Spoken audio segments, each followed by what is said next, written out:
What up mga solid subscribers, no? Okay guys, papanoorin po natin yung video po ito ni Miss O, no? Let's go, no? So, very big shout kay Miss O, no? Kindly leave a like, subscribe, and subscribe ko kay Miss O. Napaka-solid yan pagdating sa mga updates po sa ating Malima. Isa po yun sa mga pinapanoorin natin si Miss O, no? And ako naman guys, is papanoorin natin, magbibigay tayo ng opinions regarding po sa kanya mga binibigay. Hindi naman to the point na nood tayo.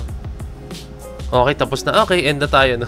Hindi, talaga nagbibigay ako ng opinions, letter F, let's go, no? And opinions, and talagang binibigay ko yung mga, yung mga insights ko regarding sa mga ganap po ng ating Mahalima, no? So, okay guys, ewan ko, nasabi ko na to, no? Kindly leave a like, subscribe, and kindly ring the notification bell para alam nyo po pag ako nag-release ng bagong video, no? Sorry na guys, paulit-ulit ako, no? Sorry. So, ayan, without further ado, let's all watch this.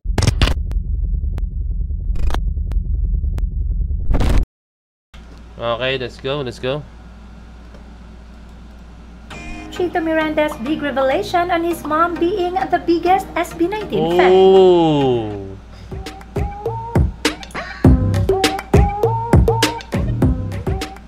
We all know that at first, hindi trip ni Chito ang SB19, although inaamin niya ang angas ng mga ito. But when he met Stel and knew more of the group, ay dito niya mas na-admire ang grupo, and even his wife ay nagagalingan na sa mga ito. Balik ako to, Chito ang SB19, although inaamin niya. Okay, ito, post na to ni Sir Chito Miranda, no? Okay.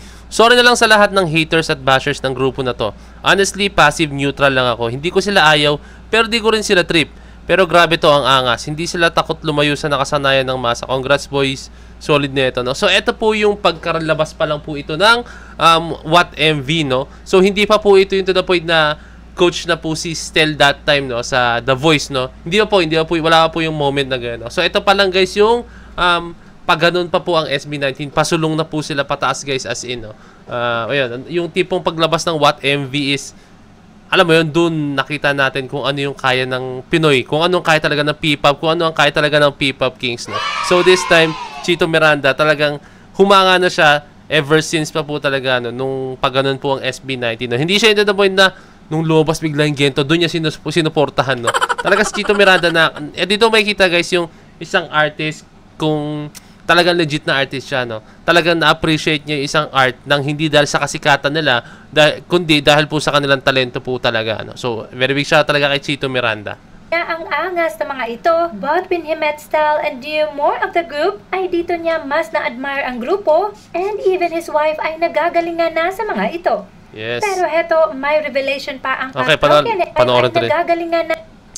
Magaling talaga sila eh. Okay, sabi ni Neri Miranda. Shoutout po kay Miss Neri Miranda, ano, asawa or wife ni Chito Miranda, no. Okay, yung pinanood sa akin ng asawa ko ang Gento ng SB19. Oy, pinanood daw ni Chito Miranda yung Gento kay Miss Neri, no. Napauna lang ako, galing, ang galing lahat.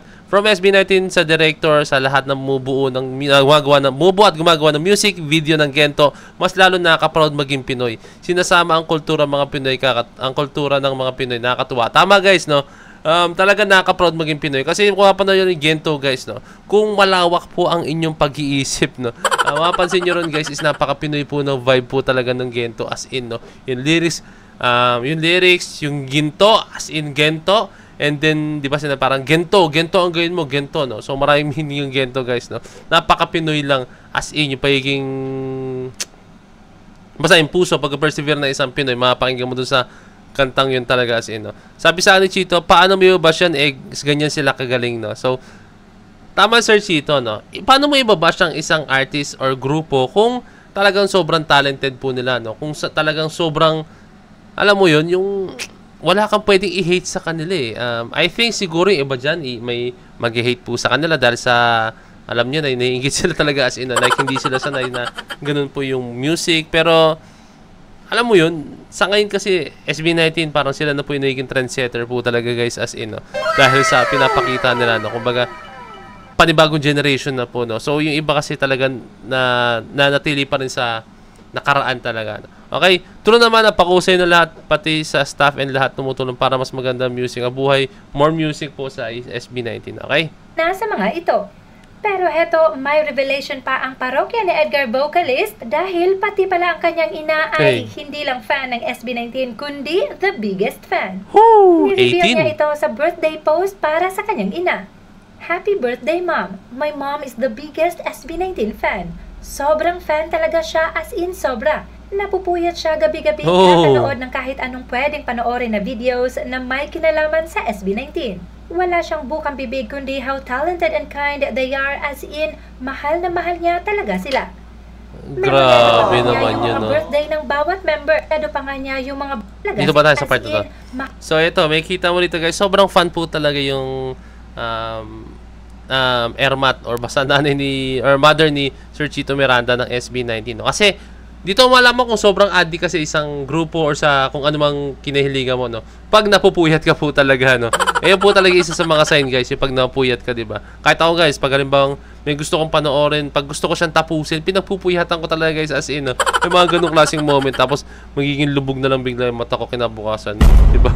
May mga ganung klaseng moments na. And ito, may kita mo talaga dito na sobrang idol niya talaga ang mahal na mahal SB19. niya talaga sila. Mahal na mahal niya niya talaga. yung mga birthday ng bawat member. Oh! Memoryado pa po niya ang birthday ng bawat member.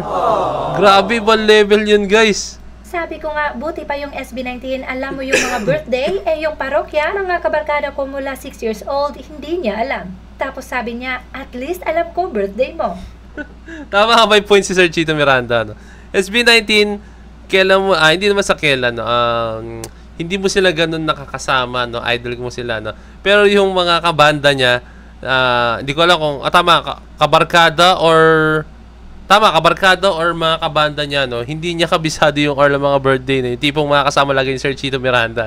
Pero bumawi naman po si Mother Miranda, no? Yung mama po ni Sir Chito Miranda, no? At least mahalaga, alam niya yung birthday ni Sir Chito Miranda. Sabi ko, aba, dapat lang anak mo ko. Nakakatuwa lang talaga and sobrang happy namin na na-meet mo sila kasi alam ko na sobrang saya mo din. Oh, We love na-meet you, niya? Mom. Happy birthday. And we can totally relate dahil alam kong bawat 18 ay dumaan talaga sa pagpupuyat mapanood lang ang SB19. Wow. So nakakatuwa naman. Na-meet niya talaga ang SB19, no? Ito lang kasi nakita ko. Akala ko nag-picture lang siya sa sa dressing room, no? Or what, no? Pero nakakatuwa, like, pag halimbawa na-meet mo yung mga idol mo, pag na-meet mo yung mga taong, alam mo yun, sa mga darkest times mo, pag pinakinggan mo yung kanta nila, is isa yun sa mga mag-motivate sa'yo, isa yun sa magpupush po talaga ng, ng burning passion or what. Basta yung moral po talaga, guys, no? Talagang, yun po yung masaya. I mean, nakakataba ng puso, no? Kaya, sobrang thank you sa SB19. Lahat ng kanila is napaka-solid talaga, napaka-meaningful. Wala po silang kanta na... Isa sa nagustuhan kasi sa SB19, guys, no? Kung papakinggan mo yung mga kanta nila, sige, meron po siyang may mga love song, no? Pero kasi may iba po talaga na for on love song lang po talaga, no? Pero sila, lahat, regarding sa bashers, regarding po sa industriya, regarding po sa mga, yung what, di ba? Pagiging matapang, regarding po sa yung lifestyle ng ng bawat tao, 'di ba? Tapos kung paano mag-motivate, like sa mga 'di ba yung go up, 'di ba? Kaya doon na makikita, guys, talaga na hindi sila sumikat sila through hard work, through their talents, na ito the point, hindi sila nakikibagay, no? Talagang, kasi syempre kung gusto nila makibagay, usually, ito guys, usually, kakantahin mo is yung mga karelate mostly mga tao is yung mga love song, no? Pero SB19, pinakita nila yung branding nila, pinakita nila kung ano po talaga yung kaya nilang gawin, and minahal po talaga natin, okay? So yun, guys, kindly leave a like, subscribe, and kindly ring the notification bell para alam nyo po pag ako'y nag-release ng video. Pasensya na po, ako yung Dual. So this is Point Bed signing out. Peace! Last G.